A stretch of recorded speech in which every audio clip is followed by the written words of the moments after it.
Hello and welcome you all. आपके साथ मैं आकांक्षा राजपूत। 18 अक्टूबर को एक बहुत ही शानदार फिल्म रिलीज होने जा रही है। फिल्म का नाम है नवरस कथा कॉलाज। और आप ये समझिए कि इस फिल्म के रिलीज होने से पहले अभी तक इस फिल्म को 58 अवार्ड्स मिल चुके हैं। और सबसे बड़ी बात, जो इस फिल्म के मुख्य किरदार हैं वो खुद लोगों से कनेक्ट करने की कोशिश कर रहे हैं।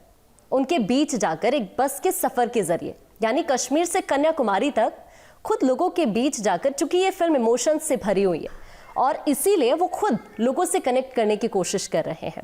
इस फिल्म की कहानी क्या है, ये पूरा प्रोजेक्ट क्या है, आज हम खुद इस फिल्म के स्टारकास्ट से उन्हीं की जुबानी जानने वाले हैं। इस वक्त हमारे साथ इस फिल्म के मुख्य किरदार मौजूद हैं, उनका परिचय मैं आपसे कराती हूँ। इस वक्त हमारे साथ प्रवीण हिंगोनिया जी मौजूद हैं, आपका बहुत स्वागत है। साथ ही परितोष त्रिपाठी इस वक्त मौजूद हैं, आपका भी बहुत स्वागत है। और रेवती पिल्लई इस वक्त हमारे साथ मौजूद हैं, आपका भी बहुत स्वागत है। और आपकी तो ये डेब्यू फिल्म है, तो आपके लिए बहुत खास एक्सपीरियंस रहा होगा। लेकिन सबसे पहला मेरा क्वेश्चन प्रवीण जी आप ही से है। ये जो फिल्म आपकी अभी रिलीज़ होने जा रही है, सबसे बड़ी खुशखबरी की बात तो ये है कि रिलीज़ से पहले ही इतने सारे अवार्ड से इसे नवाजा जा चुका है। आप खुद लोगों से कनेक्ट कर रहे हैं बस के सफ़र के ज़रिए, यहाँ पर भी आप बस से आए हैं। ये जो स्टोरी रहने वाली है इस फिल्म की, उसके बारे में आप ज़रा बताइए। और ये जो आपने नाम रखा है, क्योंकि आपने अभी मुझे बताया था कि इमोशन से भरपूर है, तो आप दर्शकों को एक बार बताइए। जैसे कि फिल्म का नाम है नवरस कथा कोलाज, ये 9 इमोशंस, 9 भाव की कहानी है, जो कि 9 भाव के बिना जीवन अधूरा है। और नवरस जीवन में जब जब आता है तब तब जीवन जीवन कहलाता है।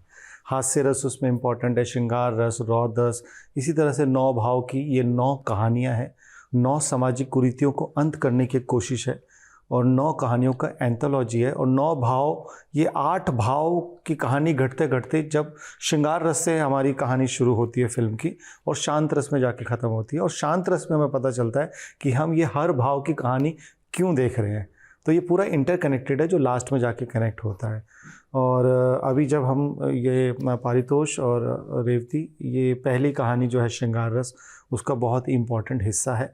और श्रृंगार रस को, मतलब मेरी कोशिश ये थी एज एन लेखक कि मैं ना हर चीज़ को अलग तरीके से कुछ पिरोने की कोशिश करूं। तो मैंने श्रृंगार रस को फर्स्ट टाइम एक ट्रांसजेंडर, जो कि इनके पिता का रोल मैंने किया है, जो बाप भी है माँ भी है, जिसका नाम है बाबा माई। तो ये एक श्रृंगार रस की कहानी है, बाप और पुत्री की, उसके माध्यम से कहने की कोशिश की, जिसका बहुत इंपॉर्टेंट हिस्सा पारितोष है। और पारितोष को आप एक नए अवतार में इस फिल्म में देखेंगे, श्रृंगार रस की कहानी। बिल्कुल। इससे पहले देखिए, पारितोष को हमने कई सारे शोज़ में भी देखा और रेवती की डेब्यू फिल्म है। रेवती, अब आपसे क्वेश्चन है मेरा, एक्सपीरियंस कैसा रहा आपका? और ये जो किरदार आपने निभाया है, कितना चैलेंजिंग आपके लिए रहा? एक्सपीरियंस तो बहुत बहुत खूब रहा। वर्कशॉप वाले दिन से लेके शूट वाले दिन तक बहुत अच्छा रहा। और आज मैं तो बहुत एक्साइटेड हूँ क्योंकि आज हम प्रमोशन कर रहे हैं। और आई थिंक आज क्या डेट क्या है, एक हफ्ते में रिलीज हो रहा है, तो fingers crossed. About the character, मैं एक मेंटली चैलेंज्ड लड़की हूँ who is adopted by him. ये मेरे बाबा माई का रोल प्ले करते हैं। और थोड़ा डिफ़िकल्ट रहा है बिकॉज आज तक मैंने जो रोल्स प्ले किए उससे थोड़ा नहीं, एक्चुअली काफ़ी अलग रहा है। ये जॉनरा ही, मतलब for Revathi this genre is very new, very different. Comfort zone के बाहर पुश किया, लिमिट को क्रॉस कर लिया वैसे लग रहा है। तो बस यही उम्मीद है कि मैंने जितनी मेहनत करी है उससे 9 गुना ज़्यादा मेहनत इन्होंने करी है, और उससे कई ज़्यादा मेहनत सारी क्रू ने की है। तो आई जस्ट होप कि हम सबकी मेहनत साथ में लाए और लाके खूबसूरत हमने फिल्म बनाई है, तो उसमें इट डज वेल। परितोष, आपका एक्सपीरियंस कैसा रहा? मेरे लिए मज़ेदार है। इनके साथ हमने इससे 8-9 साल पहले एक शो किया था साथ में। तो हम लोग एक टीवी का शो करते थे और शूटिंग के दौरान पक जाते थे। तो हम लोग आफ्टर पैकअप बैठ के फ्यूचर की बातें कर रहे थे, एक दिन हम लोग फिल्म करेंगे, ये सब छोड़ो यार क्या कर रहे हैं। तो फाइनली वो डे आ गया। हाँ, मतलब लोग कहते हैं ना कि लोग बात करते हैं और वो चीज़ हो जाती है। जैसे कुछ लोग बात करते हैं कि प्रमोशन में अगर ये नहीं है तो वो कर लो, वो नहीं है तो वो कर लो। एक काम करो, आप ऑडियंस के बीच में चले जाओ, जनता के बीच में चले जाओ, इसकी भी सिर्फ बात होती है। इन्होंने वो भी किया, ये एक्चुअली गए, लोगों के बीच में गए, यात्रा चल ही रही है। और ये इन्होंने एक अनोखा आइडिया भी दिया है बाकी लोगों को कि इस तरह से भी प्रमोट कर सकते हैं। आप लोगों से 1 to 1 आप रूबरू होकर बात कर सकते हैं कि यार हमने एक फिल्म बनाई और ऐसा ऐसा है, और ये देखो ट्रेलर, ये देखो पोस्टर, आपको ठीक लगे तो आना, और धीरे धीरे रिस्पॉन्स मिलने लगता है। तो हम लोगों के मन में भी कोई बात थी बहुत पहले कि फिल्म करेंगे, इस तरह से करेंगे ये नहीं पता था। मतलब हमें तो एक फिल्म की बात हुई थी, उन्होंने 9 एक साथ कराई है। तो चैलेंजिंग फेज क्या रहा इस मूवी का सबसे ज़्यादा आपके लिए? चैलेंजिंग ऐसा कुछ रहा नहीं, मुझे सच बताऊं तो। बस मुझे वो कहते हैं ना कि मतलब God help those who help himself. मैंने बस सोचा और यूनिवर्स में मैसेज दिया, और यूनिवर्स अपने आप ही चीज़ें बनाता चला गया। बस आपका थॉट करेक्ट होना चाहिए, इंटेंशन करेक्ट होना चाहिए, और आप यस में बिलीव करो। मैं बहुत पॉजिटिव हूँ। मुझे 27 साल हो गए इस इंडस्ट्री में आए हुए, लेकिन एक दिन भी ऐसा नहीं गया जब मैं यस में बिलीव नहीं करता। तो उसी यस की यात्रा का ये नतीजा है नवरस कथा कोलाज। उसी यस ने फिल्म कंप्लीट कराई। कैसे हंसते खेलते कंप्लीट होगी मुझे नहीं पता चला। कैसे हंसते खेलते 1 साल का फेस्टिवल रन हो गया, और कैसे हंसते खेलते हम कश्मीर से कन्याकुमारी, आप मानेंगे हम मतलब पूरे 30 दिन से सोए नहीं। 8 सितंबर से लेके हमारी यात्रा अभी परसों ही 7 अक्टूबर को कंप्लीट हुई। और मतलब रात दिन इधर जहाँ लोग मिलते थे हम बोर्ड लेके खड़े हो जाते थे, ये हमारी फिल्म है, आइए प्लीज़ देखिए, हमने अच्छी फिल्म बनाई, आप मेरे देशवासी हो, प्लीज़ सपोर्ट कीजिए। लेकिन मन का काम जब होता है ना तो कुछ चीज़ें समझ में नहीं आती, और बस आनंद आ रहा होता है। तो बस इस वक्त एक अद्भुत राइड में हम आनंद बड़ा महसूस कर रहे हैं, और मुझे ऐसा लगता है कि हमारी कोशिशें जो है बड़ी ईमानदार तरीके से, हमने ईमानदार फिल्म बनी है, तो देश 18 अक्टूबर को पक्का इसको देखने आएगा, और हम जैसे इंडिपेंडेंट फिल्म मेकर को हौसला देगा ताकि हम और अच्छा सिनेमा बना सकें। और सबसे अच्छी बात यह है कि अभी देखिए हम बात कर रहे थे कि ज़िंदगी के 9 रंग आपको इसमें नज़र आएंगे फिल्म में, और अभी प्रवीण जी की बातों से हमने भी ये फील किया कि वो अपनी लाइफ को लेकर कितने पॉजिटिव रहते हैं। और लाइफ में अगर आपको कुछ भी अचीव करना है तो पॉजिटिव रहना बहुत ज़रूरी है। ये सभी को बहुत ज़रूरत है कि वो अपनी ज़िंदगी में इसे ज़रूर फॉलो करें। रेवती जी, आपसे क्वेश्चन है, सबसे टफ सीन क्या लगा अभी तक? पूरा आपने रोल प्ले किया, इस मूवी का सबसे टफ सीन क्या था? आई थिंक सबसे टफ सीन वुड बी जो फिल्म की एंड, मतलब हमारी कहानी की एंड है। आई डोंट वांट टू से क्या है बिकॉज फिर वो स्पॉइलर हो जाएगा, पर वो एंड बहुत इमोशनल, बहुत इंटेंस रहा है। I mean as of now तो मैं इतना ही कह सकती हूँ। परितोष, कोई डायलॉग आप बोलकर दिखाएंगे दर्शकों को इस मूवी का? इसमें ऊपर से फेंकेंगे तुझे क्या क्या क्या बोलता है? अभी दुबई आके दिखा, ऊपर से फेंकेंगे, बुर्ज खलीफा वाला था ना। अच्छा, हिम्मत है तो बोला अरे हिम्मत है तो दुबई आके दिखा, बुर्ज खलीफा से ऊपर फेंक, ऊपर से नीचे फेंकूंगा, ऊपर तक आवाज आएगी। नहीं तो फटके चबूत वो तरबूजा हो जाएगा। फटके तरबूजा हो जाएगा। प्रवीण जी, आप ज़रूर बताइए, कम से कम 2-3 डायलॉग्स आप ज़रूर सुनाइए। मतलब आप सुनाएंगे तो वो और ज़्यादा मुझे लगता है बेस्ट होगा। तो मैं 2-3 आवाज़, क्योंकि इसमें 9 कैरेक्टर मैंने निभाए हैं, और 9 कैरेक्टर की 9 अलग आवाज़ भी मैंने कोशिश की है कि वो अलग आवाज़ रहे। तो पहले शांत रस का सुनाता हूँ मैं आपको। ठीक है। शांत रस में मतलब एक बाप बेटे की कहानी है, जिसमें बेटे ने बाप का नाम कर दिया। जैसे मैं आपको बोलता रहा, अरे मैंने ये किया वो किया, तो आपको व्हाट्सएप में कैसे मैसेज आएगा, HMM। तो बेटे ने बाप का नाम कर दिया है। अब कर दिया तो दारू पीने लग जाता है और बोलता है, ओ यार मैं हूँ नहीं हो यार, ओ पिंकी मैं हूँ। तो वो कहता नहीं तू हूँ नहीं है, ओ नहीं हो यार मैं हूँ नहीं हूँ यार। तो ये एक बड़ा दिल को छूने वाला डायलॉग है। फिर हमारे हास्य रस में एक बड़ा चिरकुट कैरेक्टर है जो बिल्कुल ही भोला सा है, वो हमेशा दिल को छूने वाला है। हाँ। तो वो उसका एक नेजल टोन है। मैं चाहता था भोला ऐसा है, तो क्या भोले लोगों को और चिरकुट लोगों को हक नहीं है कि वो हीरो बन सके? तो मैंने उसमें पॉजिटिविटी दिखाई कि आप यस में बिलीव करते हो, क्योंकि कुदरत ने आपको अनमोल बनाया। आपके जैसी नाक, आपके जैसा भोलापन किसी के पास नहीं, तो आप अनमोल हो। तो आप भी यस में बिलीव करोगे तो आप अचीव कर सकते हो।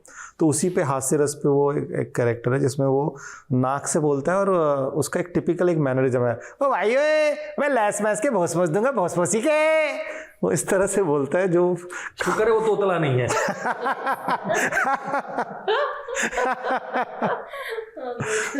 तो वो एक काफ़ी वो हो रहा है, इसी तरह से है। मतलब परितोष, आप ही से क्वेश्चन है मेरा, कोई खास ऐसा यादगार पल आपका इस पूरी शूटिंग के दौरान रहा हो जो आप शेयर करना चाहें? इसके दौरान मुझे लगा कि मैं थिएटर कर रहा हूँ कैमरे के सामने।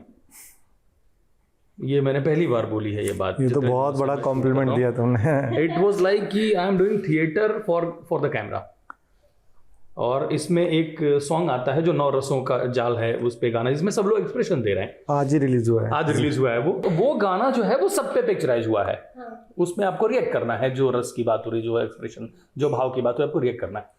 सो सबसे डिफिकल्ट है वो, अगर ऐसे देखो तो, कि गाना चलाएंगे, इसको सुनना और वो करते रहना कि 9 के 9 इमोशंस आ जाएं। मैंने पहली बार गाना सुना और मैंने रिएक्ट करना शुरू किया और उन्होंने कहा कि हो गया बस कट। तो मैंने पहली बार सुना था और वो चीज़ आपको रिएक्ट करवा रही है। इसका मतलब वो चीज़ हमें आपने खुद से कनेक्ट किया क्योंकि वो कनेक्शन हमारा वही जड़े हैं ना, हम तो वहीं से आए हैं। तो वो हमें ये ट्रांसपोर्ट होके चले गए हम वहाँ, जो स्टार्टिंग में थिएटर करते थे, यही दिल्ली शहर की बात है, नुक्कड़ करते थे, मंडी हाउस में दिन भर पड़े रहते थे, ब्रेड पकौड़ा खा के 2 रिहर्सलें हो रही हैं, ठीक है, सब कोई टेंशन नहीं है। 100 रुपये में दिन भर नुक्कड़ नाटक करते थे। तब महंगाई कम थी, 60 रुपये की बियर आती थी और पीते भी नहीं थे तो 60 भी बचता था। ठीक है। तो वो चीज़ हमें वो वापस से वो रिक्रिएट करने का मौका मिला। तो मुझे वो मज़ा आया कि ये, और बाकियों का मैं देख रहा हूँ ना गाना कि उन सबको भी वही मज़ा आया होगा वो, स्पेशली वो गाना शूट करते वक्त। और एक साथ एक फ्रेम में आपको इतने सारे एक्टर्स दिख रहे हैं, हर 10 सेकंड पे, हर 2 सेकंड पे आपको एक नया चेहरा दिखेगा जो कि आपका जाना पहचाना चेहरा है। रेवती, आपका बेस्ट एक्सपीरियंस क्या रहा पूरी ये जो अभी तक की शूटिंग हुई है? क्या लगा, सबसे बेस्ट सीन कौन सा लगा और सबके साथ काम करके कैसा लगा? एक्सपीरियंस तो बहुत अच्छा रहा है। आई मीन मेरा बस यही था कि इन्होंने मुझे बोला था कि कास्ट कौन कौन है, तो मैं with every name the age of experience only was growing। तो मेरा ये था कि यार मतलब मैं तो सबसे जूनियर हूँ, I am like a newbie over here. तो मुझे थोड़ा सा आउट ऑफ प्लेस भी लग रहा था, बट मैंने बोला नहीं, देयर इज सम रीजन कि मुझे चुना है, तो मतलब I have to prove myself right and I have to outdo myself, जो मैंने आज तक किया है। तो एक्सपीरियंस तो मतलब एवरीथिंग वाज मतलब वो मैं कह रही हूँ कि मुझे शूट का कुछ याद नहीं, बिकॉज वो इतने ईजिली निकल गया। मैं बहुत नर्वस थी सुबह में, बिकॉज मैंने कहा यार ये तो मैंने कभी प्ले नहीं किया, ऐसे कैरेक्टर तो मैंने सोचा भी नहीं था कि मैं करूँगी, और आज वो हो रहा है। But I think thanks to sir, he made it so easy and even Paritosh ji was so sweet, they made me feel very comfortable। पहली फिल्म वाली फीलिंग ही नहीं आई मुझे, ऐसा लग रहा था कि it's just one next other project। तो I was आप very भी फिर एक तो comfortable। डायलॉग बनता है कम से कम, आप भी सुनाइए दर्शकों को। Honestly, मुझे याद नहीं है। प्रॉब्लम वो है। कोई मैसेज आप देना चाहेंगे ऑडियंस को इस मूवी के लिए? मैं बस यही कहना चाहूँगा कि मतलब हम इंडिपेंडेंट फिल्म मेकर हैं, हमने बहुत ईमानदार फिल्म बनाई है, और आप प्लीज़ पूरे देशवासी, मतलब कश्मीर से कन्याकुमारी तक आप मिले ही हैं, हमारा हौसला बढ़ाया है।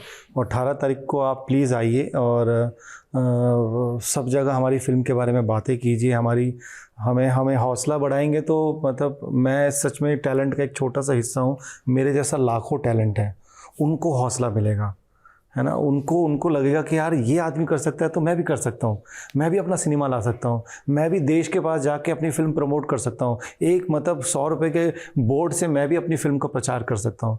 तो वो हौसला मेरे और इंडिपेंडेंट फिल्म भाइयों को मिले, इसलिए मैंने ये यात्रा की। और ये मतलब ये कारगर भी हो रही है, हमारी इंडस्ट्री में बातें हो रही हैं, जो बेचारे छोटे फिल्म मेकर हैं, इनकी 3-3 4-4 साल से पारितोष फिल्म अटकी हुई है, वो तो कह रहे ये हैं। आइडिया कैसे आया आपके माइंड में कि आप खुद लोगों के बीच जा रहे हैं? इतना सफ़र आपने अभी तक तय कर लिया है। बहुत ज़्यादा धन था नहीं मेरे पास, बहुत ज़्यादा, कि मैं ना बहुत ज़्यादा प्रचार कर सकूं, होर्डिंग हायर कर सकूं। तो मुझे ऐसा लगा मैंने देश के लिए फ़िल्म बनाई है, अच्छी फिल्म बनाई है, तो मेरा देश सपोर्ट करेगा। और सच में यही भाव करके मैंने मेरे आदरणीय प्रधानमंत्री जी को भी निमंत्रण दिया 5 सितंबर को, जब हमारा ट्रेलर रिलीज़ हुआ था, कि आप प्लीज़ आइए, और पूरे देशवासियों को न्योता दिया कि आप इंडिपेंडेंट फिल्म मेकर के पास आइए, हमारा हौसला बढ़ाइए। और आप देखिए मतलब एक यूट्यूब के नया चैनल खोल के मैंने डाल दिया था ट्रेलर, आज 27-28 लाख उसके व्यूज़ हो गए इस पूरी 1 लाख के इस पूरी जर्नी में, कश्मीर से कन्याकुमारी। पॉजिटिव कमेंट्स आए हैं उस पर, किसी ने कोई एक भी नेगेटिव टिप्पणी नहीं की है, ये बड़ी अच्छी बात है। बिल्कुल, ये आप सही कह रहे हैं। आप कुछ कहना चाहेंगे ऑडियंस को? हम लोग रचनाकार लोग हैं, क्रिएट करते हैं, कोशिश करते हैं, तो हमारी बात जो है वो किसी बड़े बड़े स्टेटमेंट से नहीं कही जाती है। हमारी बात काम से पहुंचती है और काम सब ने मिल के एक कोशिश की है जो 18 अक्टूबर को आप देखेंगे तो हमें हिम्मत मिलेगी कि हम और कोशिश करें, और हमारे जैसे और भी लोग हैं जिनको हिम्मत मिलेगी कि वो अच्छी कहानी लेके आप तक आए। तो आप ज़रूर देखने आइए, मुझे उम्मीद है आप आएंगे। तो देखिए, बहुत उम्मीदों के साथ, इमोशंस के साथ ये फिल्म बनाई गई है और हम भी उम्मीद यही करते हैं कि जितनी मेहनत आपने फिल्म में की उतनी मेहनत आप प्रमोशन में भी कर रहे हैं। हम उम्मीद यही करते हैं कि इन सभी की उम्मीद ज़रूर पूरी होगी और विश आपको इसमें सफलता भी मिलेगी और अभी तक मिलती भी दिख रही है। ट्रेलर का भी आपने जिक्र किया कि कितना प्यार उसे भी दर्शकों ने दिया है। हम उम्मीद यही करेंगे कि इस फिल्म को भी उतना ही प्यार मिलेगा। आप सभी देखने जाएंगे इस मूवी को और जो मैसेज यहाँ से इस पूरी स्टार कास्ट ने देने की कोशिश की है वो आपको क्लियर भी होगा। बहुत शुक्रिया आप तीनों का, आप तीनों हमारे से जुड़े। तो देखिए, ये जो फिल्म है ये ज़िंदगी के 9 रंगों को दर्शाती है। आप ज़रूर जाइएगा, 18 अक्टूबर को ये फिल्म आएगी, ज़रूर देखिएगा। ये जो एक्सपीरियंस रहा है इस पूरी स्टार कास्ट का, मुख्य किरदारों का, वो आपने अभी सुना भी इन सभी की ज़ुबानी कि कितना ख़ास रहा है और आप जब उसे पर्दे पर देखेंगे तो शायद वो और ज़्यादा स्पेशल हो जाएगा। फिलहाल हमारे साथ इस खास पेशकश में इतना ही।